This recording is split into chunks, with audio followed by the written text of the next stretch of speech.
Drop it. On the ball. And you know what, man?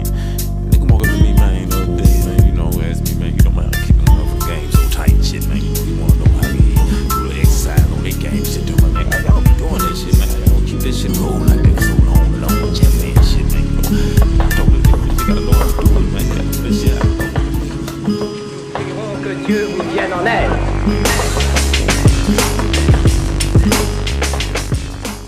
Introduction. Online niche marketing is not new. It has been going on for several years, but only a small percentage of online marketers that try it are successful. While we cannot be specific about exactly why people fail, it is safe to say that mistakes are being made which are leading to niche website owners to give up.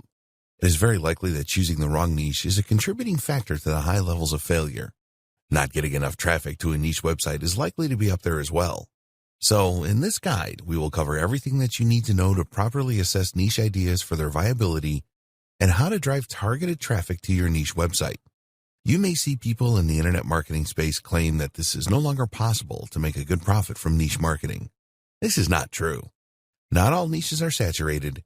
In fact, this is really an impossible thing to happen. Certainly, there is more competition these days, which means that you really have to be smart to succeed. If you follow the advice in this guide, then you will provide yourself with the maximum chance of success. Don't believe the hype. Niche marketing does work if you do it correctly. There are niche websites being sold every day for large amounts of money. These websites are generating regular income and have a good following. If niche marketing didn't work, then this situation wouldn't exist. So, if you prepare properly for niche marketing, then you have a very good chance of success. Other online marketers have been lazy and looked for shortcuts to niche marketing success. There are no shortcuts. You need to be prepared to roll up your sleeves and do the necessary research to dramatically improve your chances of success. Once you have created one profitable niche marketing site, you can create more. Drop it. On the ball. And you know what, man? Nigga walk up to me, man. The top 5 ways to revive non-responsive lists. Hey, listen, it happens to the best of us. You have taken extra care to target the right prospects. You've added the right bells and whistles to your sales funnels, and you still get stuck with a non-responsive list. Even if you've dotted your I's and crossed your T's, you can still end up in this situation. There's no need to throw in the towel. There's no need to get desperate and conclude that you have failed. Here are the top 5 ways to revive non-responsive lists. Method number 1. Ask list members to thank you or to comment. When you ask somebody on your list to say thank you after receiving your email, you are gathering some vital information about that email. What you are actually doing is setting up your email software to detect which recipients actually opened your email. You have to understand that when you build an email list, a significant number of people will not open your email after they have received the freebie you offered them. That's just the nature of the beast. When you say in the headline that you'd like to hear from people, this can boost your open rate. This is a very important method of telling your list members apart. Some people have completely lost interest in what you have to say. They are still on your subscription list, but they are essentially just list squatters. There are other people who would still like to receive your emails, but haven't gotten around to actually opening them. When you ask list members to say thank you or to respond with a simple comment, you are actually trying to detect this second group of individuals. Method number 2. Give symbolic rewards. Tell people that they should open their email because there's a reward there. Believe it or not, most people would respond more favorably to symbolic rewards than monetary rewards.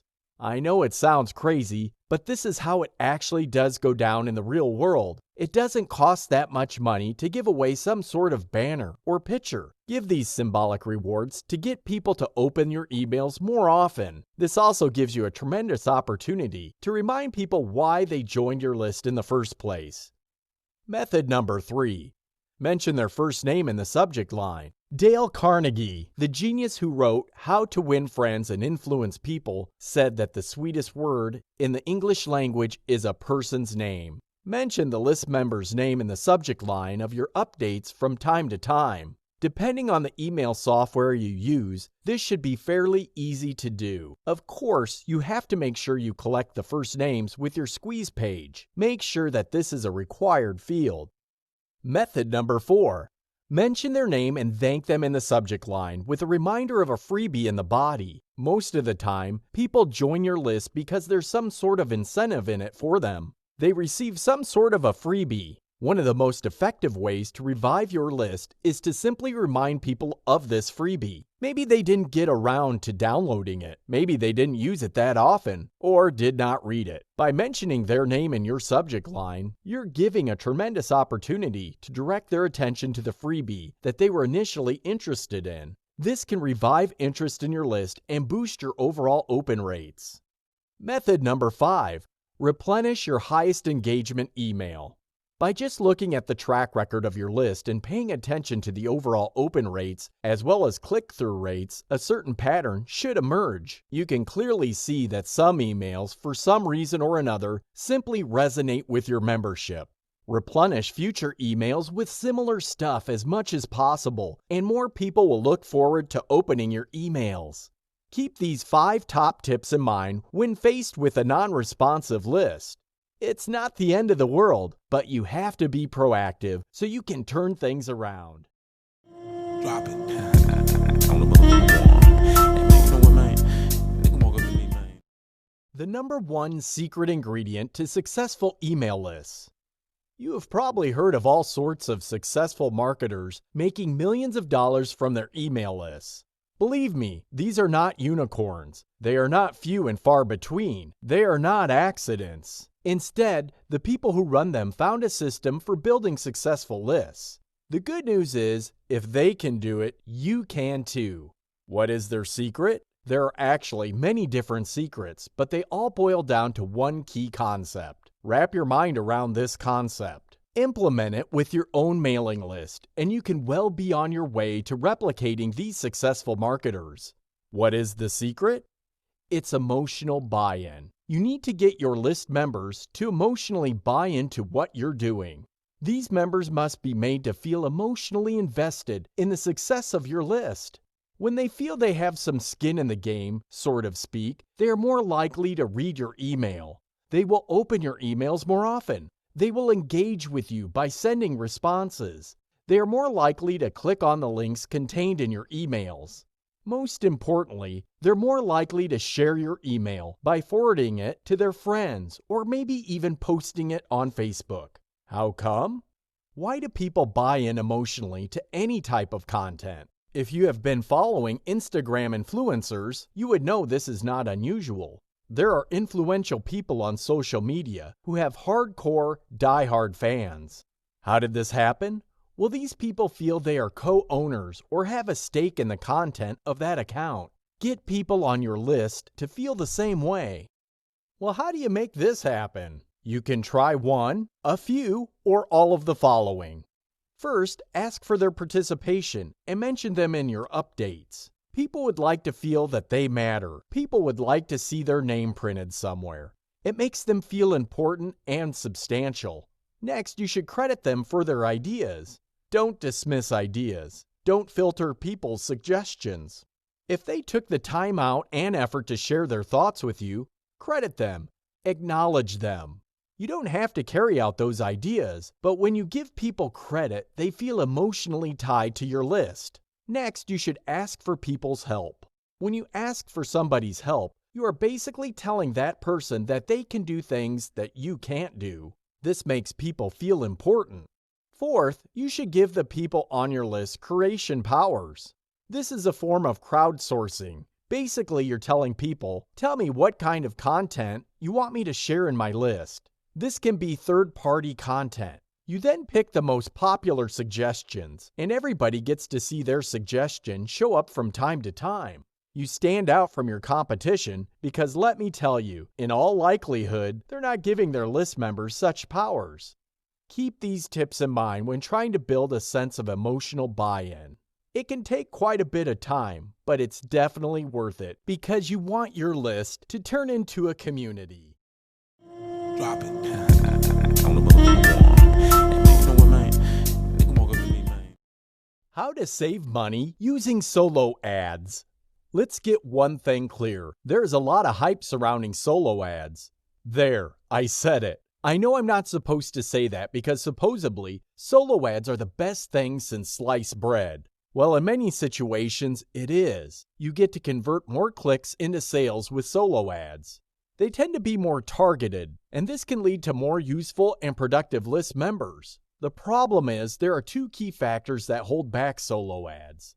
These are the reasons why you should not buy solo ads the moment you start list marketing. First of all, solo ads are usually expensive. The more finely tuned and targeted the list you're going to be advertising on, the more expensive it can be. Also, the more responsive the list, the more expensive it would be for you to place an ad on that list. The reason for this should be obvious. If the list owner is making a lot of money pushing all sorts of affiliated products or even his or her own products, you can bet you're going to have to pay a premium to share that same space. Next, solo ads can be very ineffective. Let's get one thing clear. Again, I'm talking about a few and by no means all. Some solo ad sellers are scammers, seriously. They just put up their list, fill it with junk members, and make money by selling solo ad spots. They are really not making money in any other way from their list. Even if the solo ad seller is not a scammer, your solo ad placement would still be worthless because many promoters market their list in a way that tends to attract list squatters. These are people who sign up to many different lists using emails that they don't really check just because they're looking for freebies. These squatters are not your customers. They have no intention of ever buying anything. Finally, solo ads can be very ineffective because many promoters blast so many ads to their lists that people have been desensitized. They don't even open their emails. They just throw good money out the window by advertising on such lists. Are you depressed yet? Well, don't give up hope. There's a cheaper, more effective solution than using solo ad directories and listing services. Do your own outreach with niche-focused blogs that have their own mailing lists. The great thing about this method of placing solo ads is you will probably get a hold of virgin solo ad sellers. They haven't sold too many solo ads and are more likely to give you a break in terms of pricing. Feel free to make many custom deals with such bloggers. Many would be eager to make a deal with you because they are not making that much money off their blog. Little do they know that they're sitting on a gold mine. Here are some tips how to maximize your results. First, you need to contact as many of these blogs as possible. Next, run small test campaigns. The cheaper, the better. Once you notice that certain outlets convert on a much higher rate, pay more for those lists. Expand your campaigns and see if you can replicate your conversion rate. Most importantly, try to negotiate so you can pay for placement, not per click. Now you may be asking yourself, doesn't this take a lot of time? Well, it does. The good news is you can hire a virtual assistant to do the research for you. They can compile the lists and do initial outreach, and you can close the deals. This saves you a tremendous amount of time and also helps you do adequate preparation to negotiate the very best deals. Drop it. On the motherfucking wall. And you know what, man? Nigga walk up to me, man. The 5 solo ad secrets that can kill your list marketing business. There are 5 secrets in the solo ad industry that insiders do not want you to know. You are the outsider looking in, and unfortunately, if you just jump in with both feet, you would probably get killed. This is the reason why a lot of people are convinced that solo ads as a whole is essentially just a giant scam. I won't go that far. Solo ads can and do work. However, you need to be aware of the following 5 secrets that I'll share with you. Otherwise, you are probably going to get burned. Secret number 1. The most popular solo ad niches are very saturated. When people talk about solo ads and how awesome the results are, they're usually referring to a certain range of niches. These are actually very saturated. It seems that there are a lot of people selling ads in those niches. It's too easy to assume that just because somebody had a great experience from some random list, you can replicate that person's success. That person might just be blowing hot air, or that person may know that he or she is doing and advertising on a specialized list within that niche. You really don't know what's going on. Still, be mindful of the fact that a lot of this hype tends to revolve around very saturated niches. This should be a red flag. Secret number 2. Many solo ad sellers target professional list members. There are many professional list solo ad sellers. These are people who make a living selling solo ad spots. They don't make their living actually selling to their list. It should be obvious that their interest is completely opposite of yours. It's a 180-degree difference.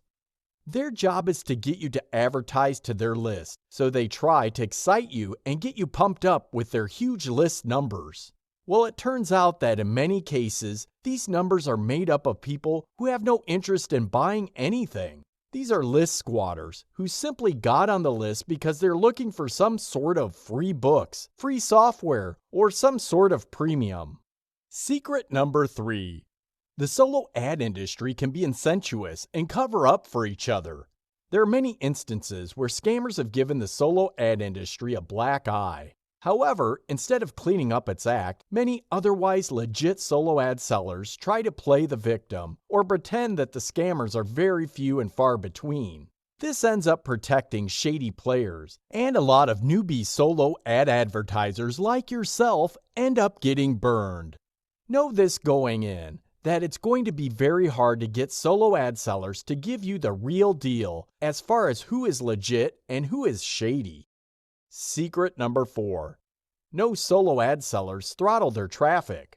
Another problem with solo ads that you need to be aware of before you spend a penny on is this type of traffic is in fact solo ad sellers selling clicks. They don't sell ad placements. They will tell you that they will run your ad, but if your ad gets enough clicks, they would redirect those clicks to go somewhere else. In other words, you are paying too much money because you are paying for clicks. For the longest time, the average per click rate was 25 cents. You can get a better deal on Facebook, to be honest.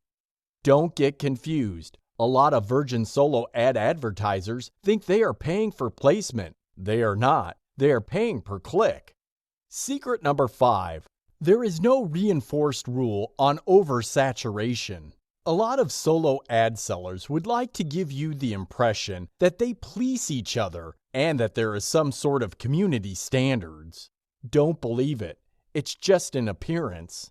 In reality, solo ad sellers are pretty much on their own when it comes to how often they send updates to their mailing list. If you are unlucky enough to advertise with solo ad sellers that blast ads to their list every single day, you can bet that such list is not very responsive. You can get clicks, but believe me, those clicks are not going to turn into dollars. Those people have been desensitized by so many ads. Keep the 5 solo ad secrets above in mind. They will spell the difference between you making money off solo ads or losing your shirt. Drop it. I don't know what I'm doing. And you know what, man? Nigga walk up to me, man. The 4 key reasons why you need to sell your own products. A lot of list marketers hesitate to sell their own products. They think they can only use affiliate products. They think that it's just too much effort to sell your own products and are afraid of wasting time. In fact, they can come up with 1001 reasons why they'd rather not sell their own products. Let me tell you, there are 4 main reasons why you should invest the time and money to sell your own products. In fact, this can mean the difference between making a profit and continuing to struggle. Reason number 1. You can convert more with a sales page that you control. When you sell your own product, you are in full control of the sales page, selling that product. You can focus on certain emotions. You can position the product in a certain way. You can make all sorts of decisions that can increase the conversion rate of your sales page. You don't have such power over the typical affiliate product sales page. You can make a preliminary sales page that your traffic has to go through before ending up at the affiliate product's landing page. However, at the end of the day, you are still at the mercy of the affiliate products vendor sales skills. What if they don't know how to sell? What if they send conflicting signals? You work hard to send that traffic only to lose it all because that page you dumped the traffic on flat out sucks. Reason number 2. You are able to engineer a product that appeals directly to your niche audience. Nobody knows your niche audience better than you. Well, at least if you know how to market properly, you should have a clear idea of what your audience needs. The problem with affiliate marketing is that you're trying to reconcile the actual needs of your audience with the benefits of the product you are pushing. This is not always a tight fit. In fact, in many cases, there are gray areas. You really have to massage your communication flow with your niche audience to fully see the value product that you are promoting brings to the table. You won't have this problem when you are selling your own product because you can build a product from the ground up based on your niche's audience's feedback. There is no guesswork involved. There is no need for you to fit a square peg into a round hole. You can make sure that everything fits smoothly and easily from day one. Reason number 3. You get more control over refunds. I don't know about you, but most affiliate marketers hate refunds. Imagine starting out in affiliate marketing, making a few $1,000s in the first week, feeling really pumped up. Then the refunds start coming in, and it seems they won't stop. Then you look at your bank account and almost all the profits vaporized. That's how bad refunds can be. Unfortunately, you really can't control them if you are selling an affiliate product. You are at the mercy of the customer support skills and policies of the company behind the affiliate product you are pushing. If you are tired of refunds, why don't you take full control of selling your own products? You can service your customers more intimately and send the right signals in such a way that instead of having to shell out a refund, you might even get additional sales. Reason number 4. You get to bolster your brand. By selling your own products, you can end up with a solid gold niche brand. How? Well, your product can speak to how professional and caring your brand is to a specific audience. Your product may be so awesome that you developed a solid gold reputation in your target market. You don't get this with an affiliate product because there are many other marketers selling the same product. Keep the 4 reasons above in mind if you are still on the fence regarding selling your own product. If you have been in the list marketing game for any period of time, it's probably dawned on you that you need to at least sell a dollar product. This is a great way to segment your mass list into 2 buckets: tire kickers and buyers. Still, if you really want to take your profit margins to a whole new level, you need to sell your own products. Drop it. I don't know what you want. And you know what, man? Nigga walk up to me, man. How to hire the right virtual assistant to market your email list. Make no mistake about it, if you want to take your list income to the next level, you have to scale up your operations. You have to put in a lot more effort and cover a lot more niches as well as do a lot of legwork. Now, if you have a day job or you'd rather spend the majority of your time taking care of your family, this can be a serious issue. The good news is that the internet has enabled marketers based in the United States, Western Europe, Australia, Canada, and New Zealand to tap the global freelance marketplace for top-notch talent. If you're looking to save money by hiring the right freelancer, you have to make sure you have the right hiring system. Otherwise, this idea is going to blow up in your face, seriously. Here are the steps you need to follow to ensure that you hire the right remote staff. Be clear on what you and your VA will do. Here's a spoiler. Virtual assistants are not mind readers. They don't know what you're thinking. They don't even have an idea of what your grand vision is for your business. All they know is you're hiring them to do certain tasks. You have to be clear as possible regarding the division of labor between you and your VA before you hire that person. Otherwise, any confusion on your part will end up poisoning the relationship. Also, it would sabotage whatever results you get from your freelancer. Assign test assignments to applicants. Regardless of how much you pay, there will be more applicants for the job you're advertising than the available spot. When I put out a freelancer job, I usually get a ratio of 20-1. It all depends on the freelancer platform you're using. Still, you must have a way of filtering these individuals. Not all of them know how to follow English instructions. Not all of them have the right analytical skills to produce a quality work product. Accordingly, you need to set up tryout assignments that test the diligence and their skill set. These are 2 totally different things. You need to set up the tryout in a way that tests a person's ability to start a project and carry it all the way through. This is a big deal. You don't want to hire someone who says they will do the job and it turns out they are doing something else. By the time the deadline comes around, you'll end up where you began. The work is still not done, and this person has just ended up wasting your time. The fact that you don't have to pay that person is cold comfort because you still have tasks undone. Diligence is critical. However, skills are just as important. Make sure that they can do the job. Whether you're doing Facebook marketing, ad management, social media marketing, or content marketing, the VA you select must do a good job. Start your VA slow and low. Even if you have found somebody who can do the job right, don't overwhelm that person with a huge amount of work. Start them with a low amount of work. Pay attention to the quality of their work. Guide them each step of the way, then slowly increase the volume. The key here is to make sure that they are able to produce a high-quality product at a high enough volume for you to make a profit. Give them enough time to learn your traffic platforms. Since you're hiring your VA to market your list on many different traffic platforms, it's a good idea to spoon-feed them with each new traffic platform. For example, you start off with YouTube. Make sure that you start them slow and low. As they master YouTube, slowly transition them to other traffic platforms and start slow and low there as well. At the end of the process, this person should be able to crank out a tremendous amount of traffic, handling many different traffic platforms. However, this doesn't happen overnight. You have to invest the time and attention to detail to properly guide your virtual assistant. Make sure they have enough content. Whatever marketing you're doing, content will always be involved. Regardless of whether you write it yourself or have your VA do it, or it's third-party content, you still have to use this material.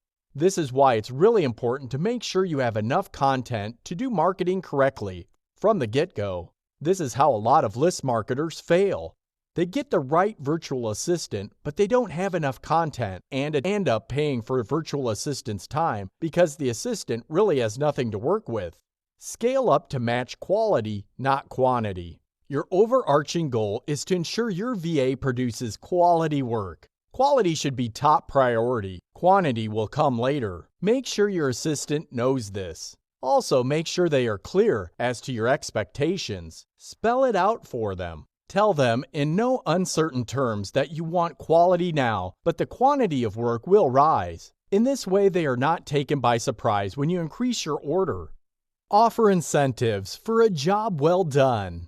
If you have a virtual assistant who has been with you for a long time, and this person produces high-quality work, give that person a bonus from time to time. This bonus may take many different forms. The bonus can take form of more work so they can earn more money. It also involves a traditional bonus, where you just give them a lump sum of cash. Whatever the case may be, make sure that it's tied closely to a job well done. There has to be a reason why you're giving them a bonus, and they must know this reason.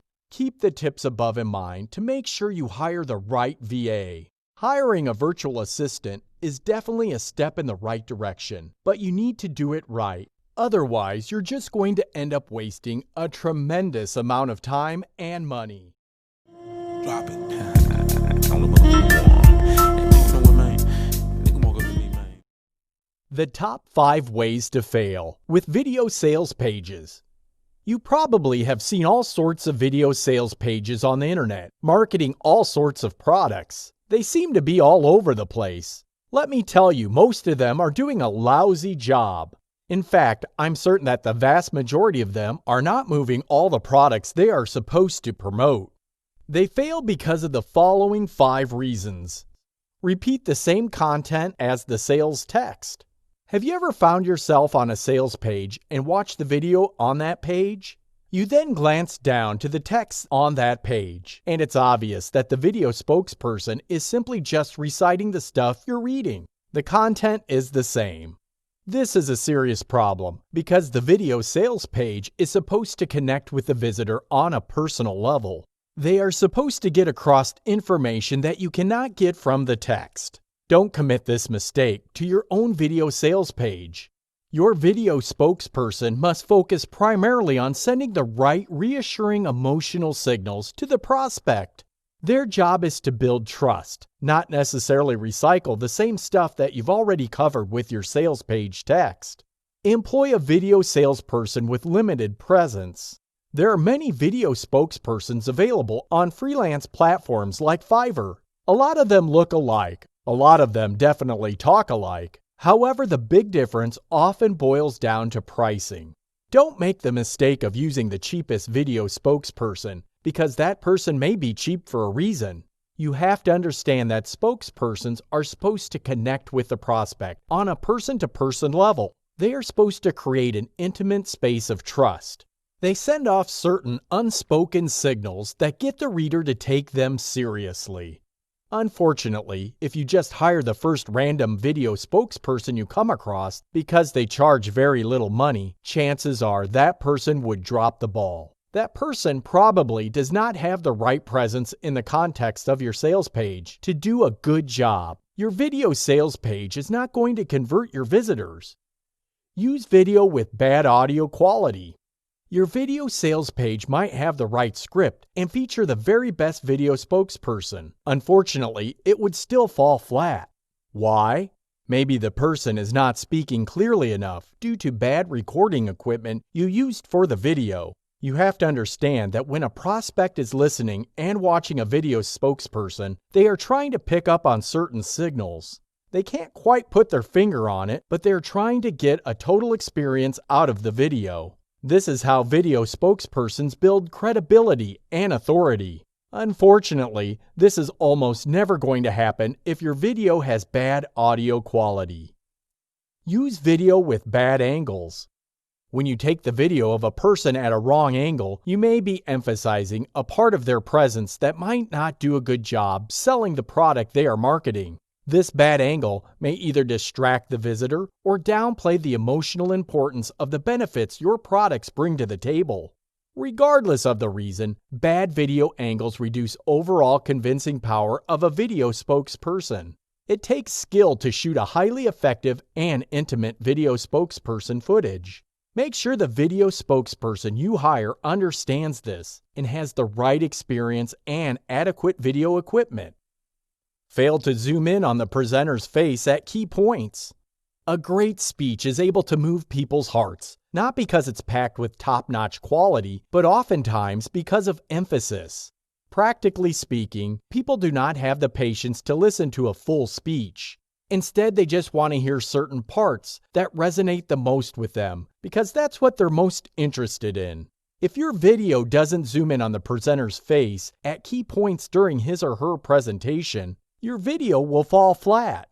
It will look, sound, and feel like the vast majority of other videos out there. In other words, it's not going to make much of an impact. Keep the top 5 warnings above in mind when getting your own video sales page done. You have to make sure when you get your video done that it does the job you want it to do. Don't look at it as just one checklist item. Don't look at it as just another video to make your sales page look more presentable. If that is your thinking, chances are your video sales page is going to fall flat on its face. Drop it. I don't know about you, and man, you know what, man? Nigga walk up to me, man. The 5 signs your list is ready to be sold for a profit.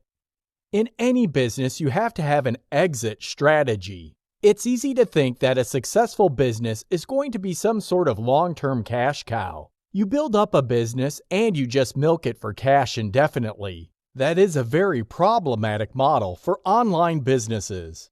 You have to sell at the peak of your business because it's anybody's guess when your niche business will go belly up because fluctuating demands or changing market conditions. The big challenge, however, is timing your exit properly. You need to know when it's the best time to sell your business so you can get the highest value for it.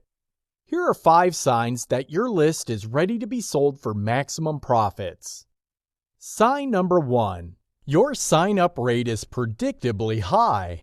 If you have to set up your mailing list in a way that converts traffic to list members at a predictably high rate, this means that you have maximized its recruitment ability. Pat yourself on the back, seriously. Most list marketers never get around to doing this.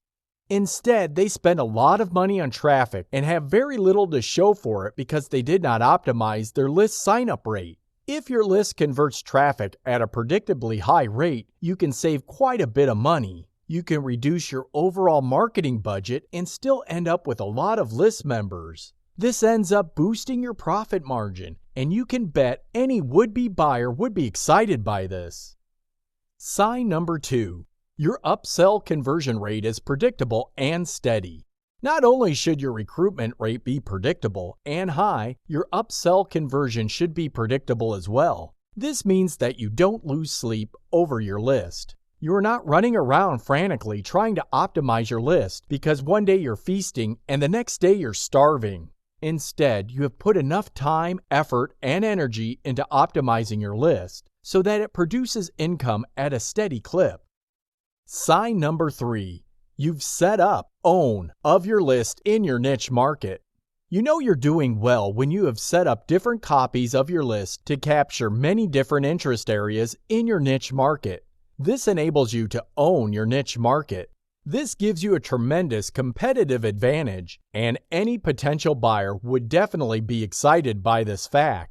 They are more likely to pay top dollar because they are rest assured they are not just a secondary player. When you have scaled up to this extent, they have gained some assurance that they are actually buying into a dominant marketing position. Sign number 4. You are selling your own products at a higher profit margin. If you have taken the time to actually sell your own products, this makes your list very distinctive. I can't even begin to tell you how common affiliate product-driven lists are. In fact, they're a dime a dozen. However, if you were to sell mostly the products on your list, your property will stand out from the crowd. Your potential buyer would be able to see this. They can see that you're just not selling traffic, but you're also selling a tried and proven product mix that converts at a steady rate. Most serious business people can see the upside potential of this venture. Sign number 5. Your list shows signs of being a genuinely fan community. When your list reaches the point where list members are actively promoting your content, you have something special on your hands. You're no longer dealing with otherwise generic lists engineered to squeeze the value of list members. Instead, you have an asset that speaks to genuine needs of people who are passionate about a niche. This is worth quite a bit of money because your list brand commands respect. It has become some sort of authority in your niche. You can bet knowledgeable buyers would pay premium for such a brand authority. Keep the 5 signs above in mind when assessing your list. You should sell at the top, and if your list exhibits more than a couple of these signs, you should seriously consider selling your list. This increases the likelihood that you would exit at or near the top. Drop it. I don't know what I'm doing. You know what, man? Nigga walk up to me, man. Conclusion. You now have everything that you need to choose a profitable niche and set it up correctly. There is a fair bit of preparation work to complete in the early stages, but it is worth it if you want long-term success. Niche marketing is not dead, and there are no saturated niches, so don't believe these myths. There is plenty of opportunity for you to create a profitable niche marketing website that you can develop and make a serious income from. Grab the opportunity to be perceived as an expert in your niche. People are always naturally drawn to experts and authority figures, and this will really help you to get noticed. You will be able to build a large following on social media and many regular visitors to your website who have a strong interest in your niche. Choose the monetization options that are right for you. We provided you with several examples, but you don't have to use them all. Some people use their niche websites to establish themselves as an expert and then sell coaching services to their customers, for example. If the niche offers this opportunity, then you can do this too. Now it is your turn. You need to take action and follow the advice provided in this guide. Don't skip any steps in the process. Once you have set up your niche website correctly, then it is all about providing quality content and marketing. Nothing is more important than getting targeted visitors to your niche website once it is up and running with content. So, focus the majority of your attention on this. You can set up a sales funnel where people join your email list and then have the opportunity to view your offers with upsells, etc. Take your niche marketing business seriously, but have fun with it too. It is great to learn new things and increase your knowledge about a niche. When people start coming to you for advice, it is a very satisfying feeling. It should not take you too long to get to this point. We hope that you found modern niche marketing informative and helpful.